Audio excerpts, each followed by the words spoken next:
16 दिसंबर को एक घर में अनियंत्रित होकर टेम्पू घुस जाता है और उसके बाद वहीं से विवाद उत्पन्न हो जाता है। उस टेम्पू अनियंत्रित होकर जब टेम्पू एक घर में घुसा तो उसकी 9 वर्ष की बहन और किसी बाप की बेटी घायल हो गई। उसके बाद वो थाने गया। थाने जाने के बाद वहां पर सुलह समझौता हुआ, लेकिन तब भी बात नहीं बनी और कुछ ही दिन बाद विवाद इतना ज्यादा हो गया कि दोनों तरफ से पत्थरें बरसने लगी, पत्थरबाजी होने लगी। फिर पीड़ित पुलिस के पास जाता है और पुलिस समझौता कराती है, लेकिन पुलिस ही नहीं, किसी ने नहीं सोचा था कि आखिरकार ये टेम्पू चालक से लड़ाई इतनी भारी पड़ जाएगी। इतनी भारी का मतलब है कि 5-5 कत्ल हो गए। अलग अलग मीडिया रिपोर्ट्स के मुताबिक ये बातें कही जा रही हैं और आज मैं आपको एक ऐसी कहानी सुनाने जा रहा हूं जो आगरा के फेरी लगाने वाले बाप बेटों ने की है। उन दोनों ने अपनी बहन, 4 बहन थी और मां की हत्या कर दी। हालांकि उन्होंने वीडियो भी जारी की। उन्होंने बताया कि मैं अपनी जमीन को किसी दूसरे यानी मंदिर बनवाने के लिए देना चाहता था और पड़ोसी लोग जान गए, जिसकी वजह से उन लोगों ने परेशान किया। उसके बाद हमको प्रताड़ित करने लगे, जिसकी वजह से हमने अपनी 4 बहन और अपनी माँ की हत्या कर दी, जिसमें हमारा पिता भी शामिल है। ये 24 वर्षीय एक युवक का बयान था। नमस्कार, आदाब, सत श्री अकाल। आप देख रहे हैं केजे इंडिया। मैं हूं आपके साथ कोशिश जायसवाल। दरअसल आज मैं आपको एक ऐसी कहानी सुनाने आया हूं जिसमें बाप बेटों ने अपने 4 बहन और माँ की हत्या कर दी। इस हत्या के बाद पूरे उत्तर प्रदेश ही नहीं, पूरे भारत में सनसनी फैल गई कि आखिर एक होटल में 5-5 लाशें मिलना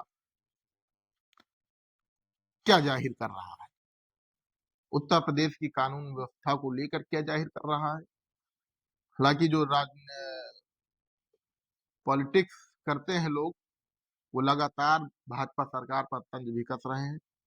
दरअसल ये मामला होता है लखनऊ के नाका हिंडोला थाने के अंतर्गत एक होटल में, जिसका नाम सरनजीत होटल था। कमरा नंबर 109 और 109 में वो 4 लाशें, बहनों की और एक माँ की लाश पड़ी हुई थी। दरअसल जब हम और आप 9 वर्ष की जश्न की तैयारी कर रहे थे, ये घटना उसी समय की है। सभी लोग 9 वर्ष की तैयारी कर रहे थे कि कल 1 तारीख है, कल न्यू ईयर है, 9 वर्ष है और सभी लोगों को अच्छी तरह से मनाना है, क्योंकि नए साल की सुबह अच्छी सुबह हो, इसलिए सब लोग इसको एंजॉय के रूप में मनाते हैं।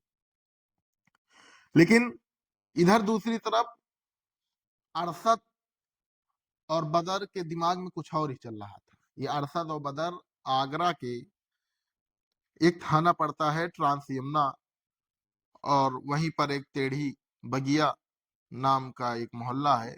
उसी मोहल्ले के अंतर्गत इस्लाम नगर आता है। वहां पर 4 बहनें और एक बेटा और माता पिता रहते थे।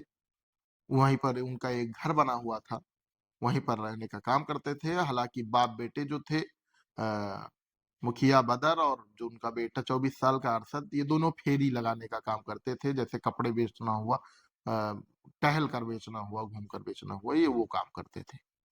उसके बाद 16 दिसंबर को इनके साथ एक ऐसी घटना घटित हुई जिसके बाद इनका जीवन ही अंधकार में चला गया। अंधकार का मतलब कि इनका जो मन है अब इनके मोहल्ले में नहीं लग रहा था, क्योंकि इनको पड़ोसी परेशान कर रहे थे।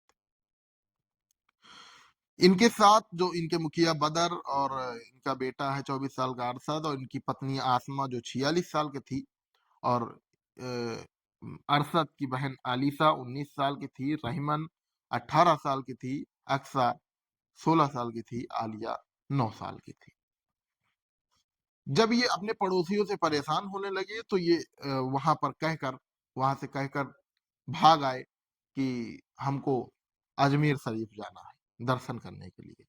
अभी अजमेर शरीफ गए या नहीं गए ये तो जांच का विषय है, लेकिन कहते हैं कि अजमेर शरीफ के बाद ये 31 दिसंबर की रात को लखनऊ आए। लखनऊ के चारबाग के पास स्थित सरनजीत होटल है, नाका हिंडोला थाना क्षेत्र के अंतर्गत आता है ये। सरनजीत होटल में इन्होंने अपने सारे आधार कार्ड जमा किए, 6 लोगों ने, और 7 लोगों ने आधार कार्ड जमा किए। उसके बाद कमरे के अंदर गए। रात में 8 बजे या 8:30 बजे तक इन लोगों का आना जाना लगा था। रात में कहते हैं वहां के लोग कि 12 बजे तक ये लोग जागे हैं।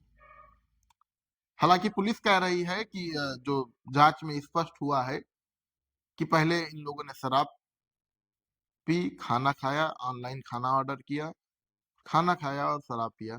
उसके बाद अरशद ने अपनी माँ और 4 बहनों को मार दिया। दरअसल मुखिया बदर जब सुबह हुई तो इनका जो बेटा है अरशद वो थाने गया और थाने में बताया कि कमरा नंबर 109 में 5 लाशें पड़ी हुई हैं। तो पुलिस को लगा कि ये कैसी बात कर रहा है, हमको लग रहा मजाक कर रहा है, लेकिन जब पुलिस ने इसकी बात को गंभीरता से लिया और मौके पर पहुंचा तो उसके भी हाथ पांव ठंडे पड़ गए थे। जिस प्रकार से उस बच्चे ने बताया कि कमरा नंबर 109 सरनजीत होटल में 5 लाशें पड़ी हैं, और जब पुलिस जाती वहां तो देखती है कि 4 बच्चियां पड़ी हुई थी और एक माँ वो भी वहीं पर पड़ी हुई थी। तो पुलिस तुरंत उसे गिरफ्तार कर लेती है। गिरफ्तार करने के बाद वो जब पुलिस उससे पूछताछ करती है तो वो बताता है कि जो हमारे पड़ोसी हैं उनसे बहुत ज्यादा परेशान हो गए। फिर वही बताता है कि हम आगरा के रहने वाले हैं, और अलग अलग मीडिया रिपोर्ट के मुताबिक आगरा में इनको जो वहाँ के पड़ोसी हैं वो कह रहे थे कि बाप बेटे झगड़ेलू किस्म के हैं, सभी से झगड़ा करते थे, लेकिन इतना उम्मीद नहीं थी कि इस तरह इन लोगों ने ये लोग कत्ल कर देंगे। तो ये बताते हैं कि हमने हत्या क्यों की। हत्या इन्होंने बताया, अरशद जो है उसने बताया कि हमने सबसे पहले अपनी माँ के मुंह के अंदर कपड़ा ठूस दिया जिससे आवाज न निकले। उसके बाद दुपट्टे से उनका गला दबा दिया हम बाप बेटों ने। फिर अपनी जो बहनें हैं 4 बहन को अरशद ने किसी की कलाई धारदार हथियार से काट दी, क्योंकि जानते थे कि अगर कलाई काट देंगे खून तेजी से बहेगा, उससे उनकी मृत्यु हो जाएगी। लेकिन रात भर वो उन्हीं लाशों के बीच बैठा था, अरशद नाम का युवक। पुलिस पूछती है, जब तक पुलिस पूछती है तब तक एक बयान आता है अरशद जो हत्या करने के बाद बनाया था। अरशद कहता है कि मैं अपनी जमीन को किसी मंदिर में देना चाहता था, मैं धर्म परिवर्तन करना चाहता था, जिससे हमारे जो पड़ोस के पड़ोसी हैं, आर बगल के पड़ोसी हैं, वो जान गए थे कि ये करने वाला है, जिससे हमको परेशान कर रहे थे, मेरी जमीन कब्जाना चाह रहे थे।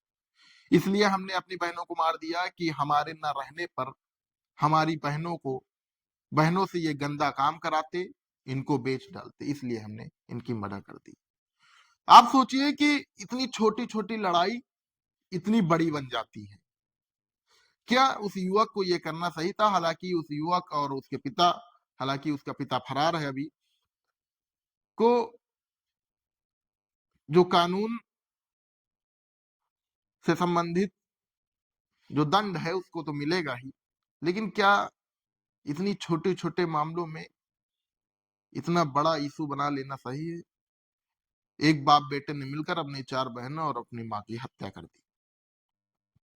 आज बहुत दिन बाद आपसे मुलाकात हुई, और इस 3 सप्ताह के बाद हमारी आपकी मुलाकात हो रही है, तो ठंड ज्यादा है, अपना सभी लोग ख्याल रखिएगा, कायदे से कपड़े वपड़े एकदम पहन लीजिएगा, क्योंकि ठंड से खिलवाड़ नहीं किया जाता। और एक नई कहानी लेकर आपसे फिर मिलेंगे, तब तक के लिए नमस्कार।